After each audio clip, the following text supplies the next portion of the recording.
tadi kan udah di Sapna ini ya, kita tuh udah sedikit banyak tahu ya, kira-kira persiapan apa sih yang perlu kita persiapkan, kayak kita perlu tahu nih pergub apa, terus juga kalau misalnya yang kepo atau yang pengen tahu jobdesknya apa, kita juga bisa cari kayak tupoksinya kayak gitu. Kalau misal di Desianto, nah itu kan kurang lebih sama juga ya Des, dapat formasi yang emang cuma seorang diri yang daftar ya Des. Nah itu gimana sih? Itu gimana sih ceritanya? Desianto ini jurusannya Teknik Informatika. Nah kemudian daftarnya itu persandian. Nanti bisa dijelaskan lebih lanjut sama Desianto. Tapi sebelumnya ini kayaknya perlu kenalan dulu deh. Desianto dulu itu jurusannya apa? Tadi udah disebutin ya Teknik Informatika. Nah kerjanya di mana? Jobdesknya apa gitu? Kali-kali aja yang ada yang tertarik kayak terinspirasi buat daftar di formasi yang sama. Halo, Assalamualaikum. Selamat malam. Waalaikumsalam. Setianya channel Destri Karlina. Perkenalkan, nama saya Desianto. Formasi saya untuk saat ini di operator sandi dan telekomunikasi. Instansinya di Pemkab Cilacap di Dinas Kominfo Komunikasi dan Informatika. Saya CPNS 2019. Sama berarti kita sama kayaknya ya Mbak. Sapna satu angkatan corona nggak sih?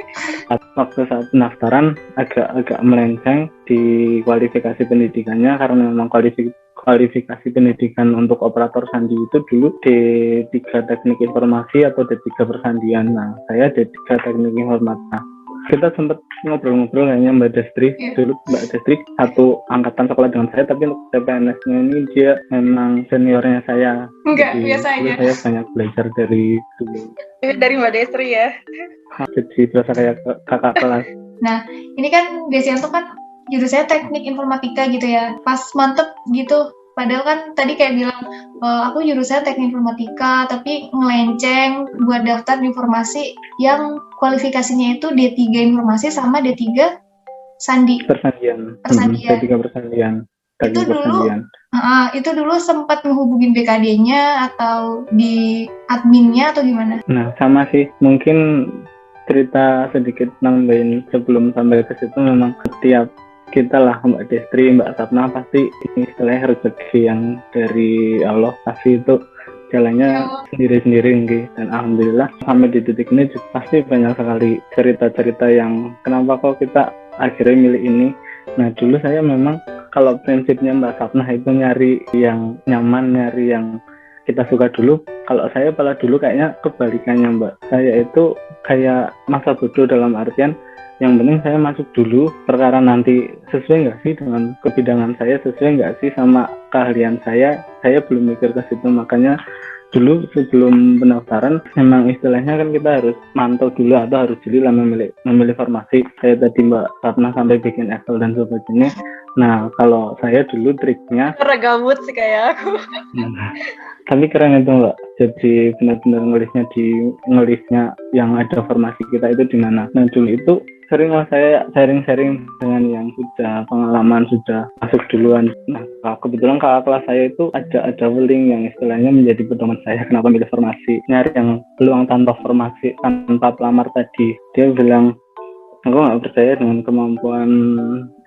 kemampuanku, makanya saya nyari peluang yang semudah mungkin bisa saya masuk. Soalnya kan memang harus yang pintar dan sebagainya, tapi di belakang semua itu ada namanya keberuntungan atau faktor X yang sangat mendukung. Istilah wong Jawa itu wong pintar kalah nawang bijak. Nah padahal kalau singkat saya itu istilahnya adalah terbaik pada zamannya.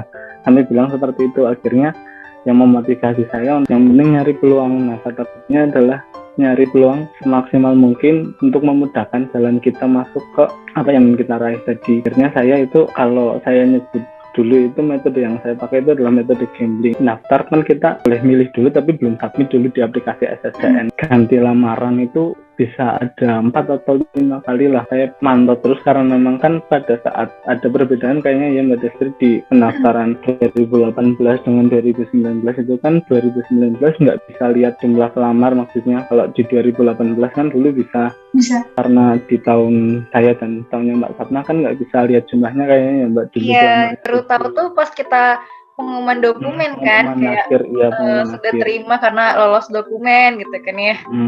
yang lamar jumlahnya berapa kayak gitu baru dipublish yang lolos setelahnya. dokumen berapa gitu kan. Memang intinya sih harus aktif sih. Dulu memang saya juga tahu kosong atau enggaknya kan karena memang dari BKD sendiri untuk Pemkab Cilacap itu aktif setiap minggunya dia publish data yang formasi kosong yang belum ada pelamarnya sama sekali. Oh iya, soalnya kalau di Jabar, seingat aku tuh emang rahasia gitu. Paling diingetin sama miminnya kayak, ayo segera daftar. Oh iya. Ya, aku nggak mantau banget sih, cuman biasanya gitu. Kalau di Cilacap dipublish tapi untuk formasi yang belum ada yang lamar. Oh.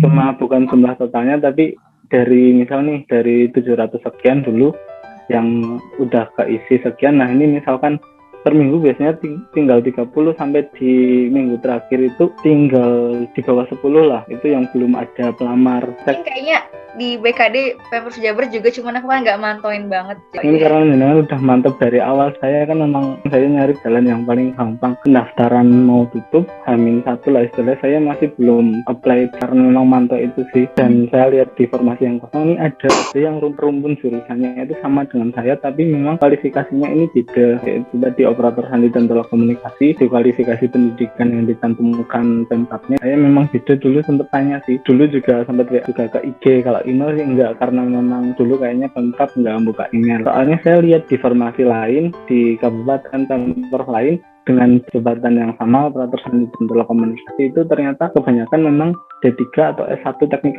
informatika. Jadi memang khusus untuk di Kabupaten Cilacap ini rada lain memang untuk kualifikasi pendidikan. Nah kebetulan saya pas tanya admin ya itu dijawabnya boleh gitu. Saya juga sempat baca-baca referensi dulu di aturan PKN itu yang intinya kualifikasi perumpun jabatannya kan biasanya ada sampai akhirnya mantap. Saya nanti lamaran yang terakhir itu prinsip saya kalau saya masuk saya untungnya luar biasa karena memang tahu ini kosong. Nah tapi kalau tidak keterima itu istilahnya juga rugi luar biasa karena kita dari awal udah tahu ini salah, ini informasi saya harusnya nggak daftar informasi ini. Alhamdulillah memang udah rezekinya. Yang penting kita aktif aja sih, kuncinya kurang lebih sama kayak Mbak Sapna, cuma kita kayaknya beda prinsip. Kalau Mbak Sapna memang udah mantap dari awal. Dulu memang prinsip saya yang penting masuk dulu nih. Cuma ya itu jangan sampai kita human error lah, kita tetap harus uji berkas kita dan sebagainya, syarat-syaratnya apa aja. Memang untuk terkait kualifikasi pendidikan, soal pemahaman saya sih ada yang bisa ditolerir, ada yang nggak bisa ditolerir. Jadi paling yang pertama aktif nanya, nah yang kedua kita juga harus cari-cari referensi itu, soalnya memang itu juga murni kayak aturan masing-masing setiap panitia kadang beda-beda masing-masing BKD. Mungkin di provinsi ada yang ketat banget nggak boleh, ada yang juga mungkin dilonggarkan dalam artian yang penting masih satu rumpun. Nah itu saya juga kurang mungkin dari panitianya seperti apa. Yang penting kurang lebih gitu aja sih kayaknya. Oke, poinnya tuh kita tuh harus aktif gitu ya. Dimana-mana pun kita juga aktif. Dari misal sebelum daftar CPNS juga kan harus tahu gitu kan alurnya kayak gimana, terus juga persyaratannya apa aja. Nah itu mungkin perlu ini nih belajar buat lebih proaktif lagi, cari-cari informasi yang kayaknya kita perlu. Kak Desri kayaknya aku ini barusan nemu di kelihatan gak sih? Enggak ya.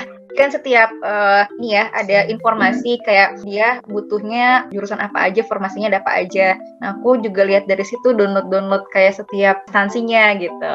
Oleh kan kalau di pas kita daftar CPNS itu kan ini ya bisa sih kita lihat dia buka apa aja gitu. Cuman aku biar lebih pasti aku juga ke website mereka. Nanti mereka ngasih tahu nih ada persyaratan umum khususnya juga. Terus juga ya tahapannya lah kayak gitu, sama jurusannya mereka butuh apa aja. Atau kalau kementerian kan dia langsung ada di kementeriannya ya, gitu. Dia buka formasi apa aja gitu. Mungkin juga udah tahu lah sedikit garis besarnya ya, apa yang perlu dipersiapin juga. Itu sih kuncinya tuh aktif, bener-bener tuh ngerasain banget orang yang aktif sama orang yang emang dia tuh biasa aja, kayak yang kurang greget gitu, itu pasti kan juga hasilnya kan beda. Itu kemarin banyak banget juga yang nanya, kayak pas waktu pemberkasan itu, jadi dia tuh posisi udah lolos dari SKD ke SKB-nya, cuma nanya, Kak, aku itu jurusannya ini, tapi aku daftarnya ini, nanti kira-kira lolos nggak ya di pemberkasan gitu. Jadi kalau misalnya secara logika, kalau udah lolos dari SKD sama SKB-nya, otomatis nggak sih? Ya, seharusnya sih, iya karena kan sudah terscreening ya sama BKD-nya atau BKN gitu. Seharusnya sih udah udah nggak ada problem lagi seharusnya. Cuman aku juga kurang tahu kalau ada gimana-gimana. buat trik aja dulu sih aku mastiin itu di instansi lain. Jadi misalnya itu kan tadi kayaknya kasusnya memang hampir sama kayak aku. Kalau aku awal-awal memang lihat di jabatan yang sama persis kayak aku, misalkan operator satelit dan telekomunikasi, di instansi yang buka itu dia formasinya yang kualifikasi pendidikan yang dibutuhkan dia sama nggak dengan yang mau kita daftar. Nah itu kan jadi bisa buat acuan. Informatika itu kan memang luas. Kalau yang rada rawan banget itu biasanya pendidikan. Kalau kayak di angkatan saya Pemkab Cilacap dulu pendidikan itu yang guru-guru misalkan itu kayak guru bahasa Inggris yang apa sama guru bahasa Inggris yang apa misalkan itu ternyata itu beda banget. Biarpun satu rumpun dulu ada yang tanya juga, tapi ternyata sama adminnya nggak boleh. Kembali lagi ke kita harus aktif sih sama admin sama juga. Oke lah, saya mungkin dulu gambling istilahnya uji coba benar-benar yang kayak yang penting kalau masuk syukur, kalau nggak masuk ya mungkin belum rezekinya. Tapi itu saya juga di balik layar memang cari sana cari sini informasinya. Tapi kalau harusnya memang kalau udah masuk sampai ke tahap akhir itu kan berarti udah tahap akhir, sudah tinggal finalisasi. Kuat-kuatin doanya semoga sih nggak ada masalah, nggak ada kendala. Cuma memang beberapa kasus juga masih ada yang akhirnya nggak di-ACC, akhirnya dipermasalahkan juga memang ada sih. Perlu undang temennya dari WKD atau WKS biar lebih pastinya kayak seperti apa sih sebenarnya gitu kan. Jadi tadi ada yang nggak ACC juga Des, mesti ada yang bermasalah. Di apanya Des? Iya tadi kan Desianto bilang ada juga yang nggak dapet ACC juga pas finalisasi gitu. Ada beberapa kasus ada. Itu di tahap pemberkasannya. Di akhir pemberkasan berarti apa ya? Pengumuman akhir berarti apa ya? Oh, pengangkatan itu ya buat dapet NIP ya? Iya, benar. Kalau pengumuman sebelum pemberkasan kayaknya dia nggak lolos kualifikasi pendidikan kan kodenya apa TL ya? Oh tidak lolos. Dulu kan tidak lolos. Jadi intinya memang kita harus pastikan semuanya ya sama adminnya sama panitia penyelenggara gitu. Kita emang sih kita bisa ngelihat peluang gitu ya. Misal ada formasi apa nih, kita tanyain aja, ini kira-kira masuk nggak nih jurusan kita, kayak gitu. Karena kan sayang banget, kayak tadi di Pemkab Cilacap, ternyata Hamin berapa gitu ya Des, masih ada 10 formasi yang kosong, kayak gitu. Masih yang kosong banyak. Oh, sayang banget kan. Jadi mungkin orang-orang yang emang dia tuh bisa dapet loh formasi di situ, atau itu berpeluang gitu, karena dia nggak aktif juga, dia nggak bisa daftar deh di situ kayak gitu. Jadi tips dari Desianto sama Sapna juga bisa diterapin buat teman-teman yang lagi bingung buat cari informasinya kayak gitu sih. Tapi Kak Destri ada juga gitu keberuntungan di mana misalkan dia nggak lolos nih di formasi yang diinginkan. Jadi karena ada formasi yang kosong, karena dia udah lolos SKB-nya, bisa jadi dia juga dipindah gitu ke formasi yang kosong. Iya, itu L2 itu. L2. Jadi bagi teman-teman yang misalkan dia udah sampai tahap SKB nih, tapi dia nggak lolos gitu di formasinya. Nah, itu bisa juga doa kencang-kencang. Jadi kan biasanya tadi ya kata Kak Destianto gitu, kalau masih banyak nih formasi yang kosong. Nah, biasanya itu bakal dipindahin gitu jadi L2 namanya. Jadi formasi yang kosong akan diisi sama yang satu sama jurusan lah intinya gitu. Iya benar juga. Jadi sama juga nih Sapna ya, ternyata di formasiku itu kan ada namanya disabilitas. Karena disabilitasnya itu nggak ada yang daftar, nah pada akhirnya yang skor tertinggi dari formasi yang sama itu buat ngisi di formasi disabilitas itu. Jadi kurang lebih mungkin seperti itu ya. Ada banyak keberuntungan lain yang mungkin kita nggak tahu kayak gitu. Untung-untungan kan Kak sebenarnya. Jadi kita emang nggak pernah tahu, cuman memang kita harus menyiapkan yang terbaik gitu. Maksudnya dari segi dokumen bener-bener yang dipersiapkan, jangan sampai ada miss, baca-baca lagi peraturannya. Terus kalau sudah lolos dari segi juga ujian kayak gitu kan, mungkin tahapan-tahapan kayak gitu. Kadang kan musuh tuh nggak harus orang lain kan, diri kita sendiri lah intinya kan. Musuh terberat salah diri kita sendiri biasanya. Iya guys. Ya apalagi kalau apa ya, tantangan kita cuma seorang diri tuh kayak ada takaburnya juga gitu kan. Iya. Gue pasti lolos lah gitu kan. Mungkin belum tentu kan sebenarnya ada tahapan SKD dan sebagainya. Jadi ya udah siapkan yang terbaik aja. Seakan-akan kayak punya musuh. Bukan musuh sih, tapi saingan gitu ya. Oke. Jadi gitu sih ya, kayak misal yang bisa aku dapetin sih gini. kalau misal kita saingannya tuh mungkin diri sendiri gitu ya, kita tetap harus persiapan, takutnya ada faktor X atau yang lain-lainnya, kita harapannya sih nggak ada kayak gitu.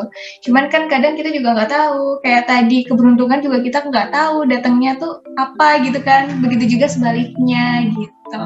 Nah, untuk Sapna sama Desianto, kira-kira kalian itu ada ngerasa suatu hal yang struggling banget gak sih pas persiapannya gitu? Selain mungkin tentang rumpun pendidikan gitu kan, cari informasi sana-sini, selain itu ada nggak? Atau langsung cus saja?